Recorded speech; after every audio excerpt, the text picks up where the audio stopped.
Hey everyone, welcome back to J plus K Retro Gaming Channel. This week's 5-minute gameplay challenge is going to be on the Atari 2600, my childhood favorite, Astroblast. So Astroblast was brought to us in 1982 by M Network, which I didn't realize stood for Mattel Entertainment. It's a fixed vertical shoot-'em-up game where the object is to shoot as many rocks as possible to get a high score while avoid being hit.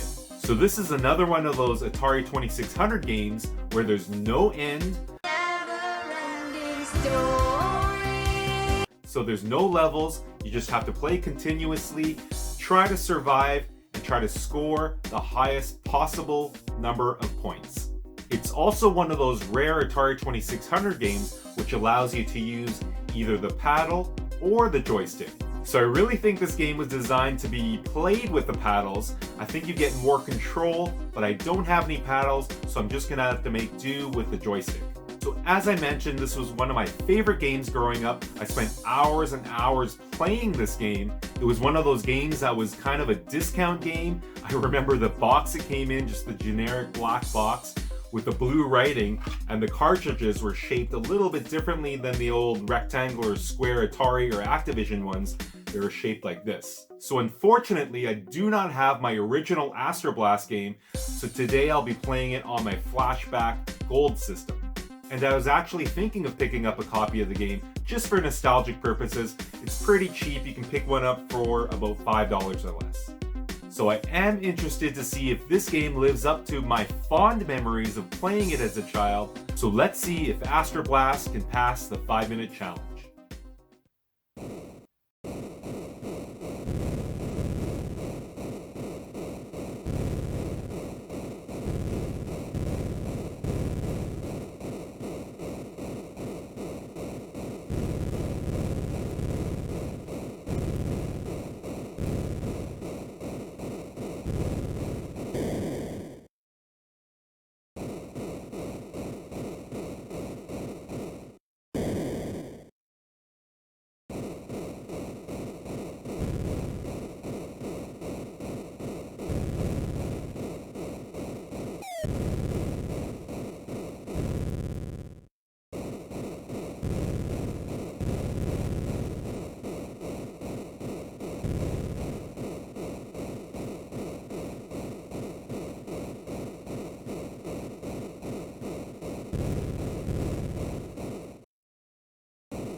So that was Astroblast on the Atari 2600, and it does pass the 5-minute challenge, but just barely. What?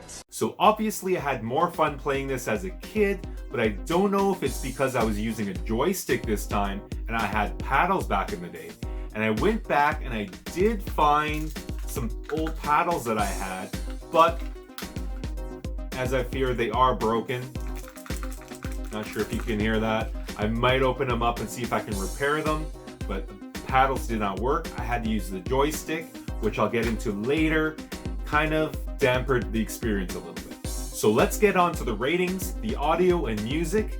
I give Astroblast 7 out of 10. There was no music to be heard, so we'll just talk about the sound effects, the blasting of the rocks, and those white things. I think they were spaceships or bombs.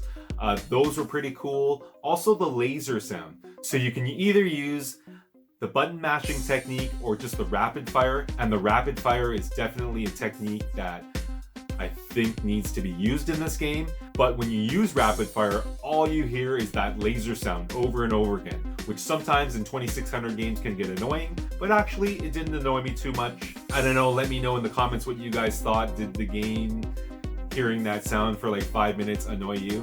So the audio, definitely passable, 7 out of 10. Let's get on to the video and graphics. Of course, I have to rate these with a grain of salt because the Atari 2600 graphics aren't as advanced as other systems, but I give this game actually an 8 out of 10. So pretty good, very simplistic. Obviously, all you see is the ground, your little spaceship pod, and the rocks. But again, it was done very good. So all the colors they used and the color scheme, very simplistic, but very effective. It made the game very pleasing and fun to look at. So 8 out of 10 for Astroblast. So now on to the, of course, most important gameplay, and this is where it falls a little bit short. I'm gonna give this game 6 out of 10 for gameplay, and it goes back to not having a paddle, I believe. So it's really hard to control with the joystick. I either had to scroll really fast and uncontrollably, or I had to move very slowly and in segments. So just back and forth. And I eventually chose that technique because I couldn't control the sliding. So because of that, because I didn't have the paddles, I believe I brought this game down. The fun factor just plummeted. I'll be interested to see if I get to play this game with paddles again, how it'll fare. So maybe stay tuned for an update. So the scoring system was very interesting. So you had to actually be active in this game. Body Break with Hal Johnson and Joanne McLeod. If you didn't shoot any rocks, as you saw, your score would drop. So if you made it, let's say, to 100 points and just stopped hitting rocks, then you would plummet to 0. So in the end, you were judged on your highest continuous consecutive score without dying. So again, this game would probably be much more fun with paddles, which I didn't have. So I'm gonna give Astroblast for the Atari 2600 6.5 Marios out of 10. So thank you all for watching. Thanks to all our subscribers for all your support, and I hope to see you next week on the next 5-minute gameplay. Bye.